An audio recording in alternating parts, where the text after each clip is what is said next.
Your background is an investigative reporter in the field of extraterrestrial-related phenomena. I've been to Colombia. Good sightings there? Not only sightings, there's people coming off spacecraft. Oh my God. This idea that UFOs are a threat has an agenda behind it. It is time to tell the truth. Will we ever get real disclosure, Paula? I think that whatever consciousness is out there will respond to you if you are very sincere. And that's the only way, George, you're going to get your answer, because I don't think it's going to come out of the government. Is there a message for humanity based on everything you have investigated? We could shut you down.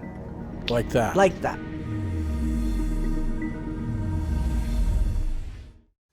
Well, welcome to Beyond Belief, and what a great program we have for you. Paola Harris is a photojournalist and investigative reporter in the field of extraterrestrial-related phenomena. She has studied extraterrestrial-related phenomena since 1979. Welcome back, Paula, to the program. It's a pleasure, George. Nice to be here. How did you get started in this? With Alan Hynek. I mean, the astronomer. When you're working with a scientist, you know that this is serious. And I saw the movie Close Encounters, ironically. I was based on his book. Yes, and all of his classifications, because he's the one that did Close Encounters, the first kind, which is sightings, second kind, which is physical traces, and third kind, which is contact. And in that film, Jacques Vallee was portrayed by Francois Truffaut, the director. His name was Lancôme in the film, yes. And I saw that last scene and I started to cry, and I thought, whoa, I don't know anything about this. So I ended up in Evanston, Illinois, at CUFO, Center for UFO Studies. I walk in, there's Hynek, and I said, is this real? Because in 1979, it wasn't something we talked about as freely as today. Exactly. We can talk about it today. It's picking up steam now. Yeah. So he said, do you want to work with me? You speak Italian. And so because I did all of his Italian translations of all the sightings in Europe, I worked with him until he died of a brain tumor in 1986. Yeah, that was sad. Yeah. And he came along in a very slow fashion. When he was heading up Project Blue Book, he was a skeptic, but something changed him, didn't it? Yeah, it did. I think the Air Force's program on Project Blue Book weren't going to be excited if he was a believer. So they picked the right man, an academic, a man that's a scientist. And I remember, now Jacques told me this because since I've met Jacques, he said, Paula, the thing that made Alan Hynek change his mind is Alani Zamora case in Socorro. The police officer, the right? police, the state trooper. Yeah. Because what Hynek was looking for was the case that he could go to the government with and say, this is real. And that was the case, if I recollect. Zamora was in his cruiser, coming up along the side of the highway, and saw what he thought was a white car almost flipped over. He wasn't quite sure. He thought it was an accident. And then as he gets closer, he realizes this isn't a car. And then he sees a couple occupants scurrying around, and then it took off. They got in and took off. Yeah, it's amazing. He's credible because of who he was. And for us, it's in our book, Trinity, which we're going to talk about, Jacques Vallee in my book. We talk about that case because the craft is not a flying saucer. It's egg-shaped. Right.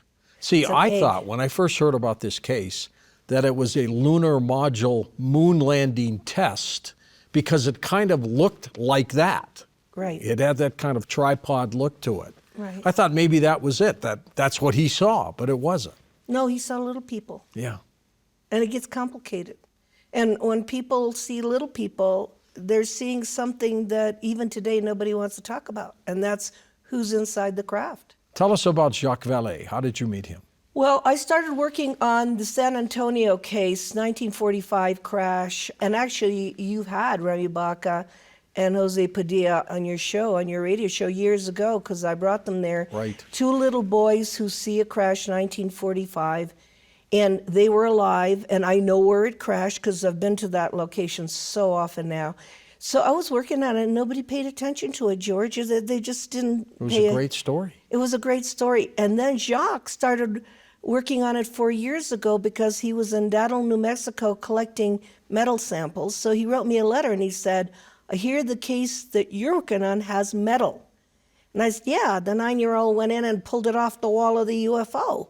And he goes, would you be willing to tell me about it? And could we go there together? And could you let me meet the people? And 4 years we worked on it together. Wow. So it's a total of 9 years. And Jacques said, this is the most incredible story because it's got the location, it's got the witnesses, it's got the metal, and it's 1 month after the atomic bomb. So he said it's historical. Bingo. Yeah. Could you imagine if we had Hynek here today with Jacques, With and Jacques. you as a researcher? I think you're one of the best researchers out there Thank today, you. Paula. I mean, we would get some answers that we still haven't gotten yet. Well, you know, my job, George, I want to make this clear, is just to do the field work. I don't want to do, I think in this country there's a lot of entertainment around UFOs. And so when I tell you that I did 9 years of going out in the field, I mean where the location is. There were snakes like all the time when I was out there. You hate Scorpions. snakes. I hate snakes. That's the only thing I hate. There were snakes, there were scorpions. It was darn hot. They kept changing the location because they knew I was going down there. At a certain point, there were even poisonous plants planted. Oh, geez. I didn't know this, but the person I was working with pulled him out, and he had a reaction where he couldn't breathe. And then I was wondering, why did they plant these plants just in the location where the UFO crashed? And because they're watching me the whole time, knowing I'm coming back, knowing I'm bringing people. I brought Jaime Maussan there, who did a story. He did the story for Gaia, actually, on this case. The 1945 case is powerful. I think it's got a lot that will also help the Roswell case. Tell us a little bit about what happened in San Antonio. Well, in 1945, 1 month after the atomic bomb, 2 little boys are checking the fences. But these aren't regular little boys. I mean, Jose Padilla is driving a truck at that age. Remy Baca is with him. He's 7 years old. These are doing the work of men because they lived on a ranch. And it was like a thunderstorm, just like Roswell. And this thing comes in, this avocado shape. Again, remember, like the Lonnie Zamora. Interesting shape change. Yeah, the circular shape takes out a piece of a radio tower and lands with all its integrity. It does not crack up or anything. It does have a panel missing, so that when the boys who were curious and saw the whole thing walked down about 500 feet from it, they take binoculars and can see 3 creatures sliding back and forth. That's the part that's difficult because You can't make this stuff up. no, Paula. they didn't know what it was. There was no Kenneth Arnold. There was no word flying saucer. There was no TV. They thought it was a plane crash and they were going to help the people that were in there. And that's what happened with Jose Padilla. He heard them screaming. He said it sounded like a baby crying, and he wanted to run in and help them. That's dramatic. Why hasn't there been much coverage other than the things you've brought to my show about this? They don't care. I mean, I'm convinced, some people don't even believe in UFOs who are talking about UFOs. Very little field research is done, maybe because it costs money, but there's very little research done. When I was in Italy, I learned about this case. I was living in Italy, and my first thought was, why aren't my colleagues jumping on this? Because the witnesses are still alive. Absolutely, it's perfect. They're still alive. I mean, what are you going to wait 60 years? And we lost half of the witnesses, but, I can't understand it, George, because the only kind of research I like doing is field research. You love that. I love that because I'm there. I talk to the people. They can show me. I don't do things on the phone. I don't pick up. I don't listen to, whistleblowers from the CIA giving me information. I have to go to the place. I have to live what they lived. And then I have to figure out if they're telling the truth, which is the hardest part. Do you ever hook them up to a lie detector test? I don't need to anymore after 40 years. You're the lie detector test, aren't you? For instance, if they're going to ask me for $250,000 or they're going to say something, my red flag goes up. If they say the world needs to know that there was a statement made after the atomic bomb blasted, then I know that their agenda is a little bit different. And that's Jose Padilla. He said, I don't want any money. He said, this happened. You got to know this happened. I was 9 years old. This is the truth. He said, my family doesn't even believe me. He said, but I've had to live with this. He said, because we lived through, and Jacques talks about this on that show, we had to live through the bomb. It was not a test.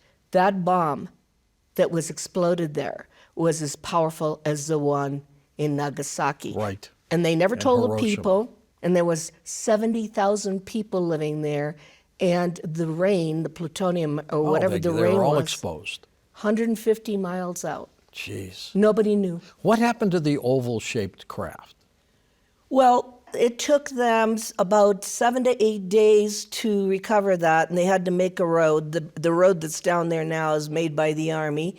They had to cut, and you're going to laugh about this, they had to cut the gate because they couldn't take the weather balloon through it. And Jose and his father had collected weather balloons for the Army, so they they didn't have to cut a gate. And so the boys watched for 7 days as they loaded it on a lowboy and had to take a kind of an A-frame to go sideways over the overpass. There's an underpass near that where it is that thing had to go through, so it had to be sideways. And I talked to Remy Baca, and he said because he worked for the governor of Washington State, Dixie Lee, who was involved with the Atomic Energy Commission, to thank her for helping her get elected, the Hispanic community, she showed him the case. The case is in the Atomic Energy Commission files. Amazing. It is not in the Air Force files. Were there any samples that they picked up, some kind of metal or something? Well, what happened was, Jacques and I were working on this for 4 years, and then all at once, Jose says, well, he says, my niece was living with my father, and you better talk to her. And he didn't know when I went to LA to talk to his niece, that his niece was 7 years old and had seen the foil, the long pieces of foil that you scrunch up and then go back. Unfolds back, just like Roswell. Exactly. And so he didn't know that, but she told us that. She said, we didn't have slinkies in those days, so Grandpa would give us these long pieces of foil and we'd scrunch them and they'd go back. And then, this is the funniest part, when that craft did hit the radio tower, it spewed out about 10 pounds of angel hair that the two boys collected because they lit up. So guess what they did with them? They trimmed the Christmas trees. Where is it now?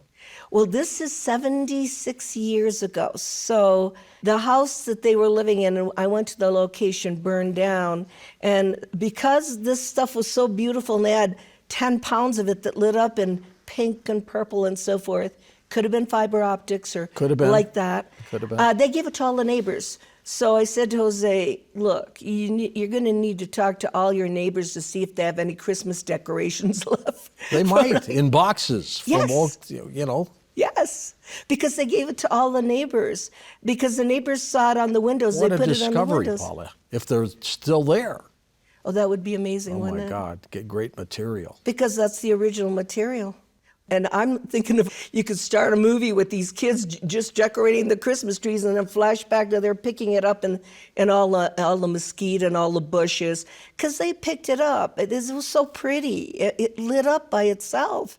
And they picked it up and put it in a big canvas bag. Well, now Roswell happened 2 years after this event, right? Yeah. Yet Roswell has the notoriety. San Antonio doesn't. I hope it doesn't get notoriety. I don't need to see T-shirts or I don't need to see cups with San Antonio on it, and I hope I don't need to see... Or festivals or anything like that. Or festivals or people selling lemonade and all their wares. Unfortunately, I have a European mentality. This belongs in university and in science. Sure. It does not belong in the circus.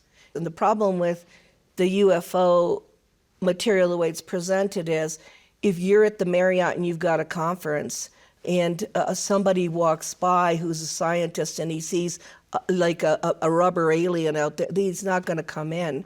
And so what I did, was have the Laughlin Conference in Laughlin, Nevada once a year where it's geared towards... I've gone to some of your conferences, and they're well put together, by the way. And there's no little gray aliens out there. What there is the pictures of the Hubble and the red carpet's all the Hubble telescope and photos of the galaxies and so forth.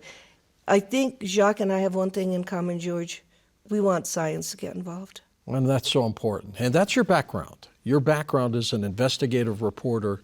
You want real science, and I think you'll get that eventually. I'm hoping that it doesn't have a stigma, because we need more scientists like Jacques and Hynek, and they're afraid that they're going to be stigmatized with the UFO question. But today in 2021, my kids are going, "Mom, it's okay because it's in the New York Times," and I'm going, "Okay." It's in the New York Times. I've been working for 40 years. You never believed That's it. right. But now that it's in the New York Times. Now you believe it.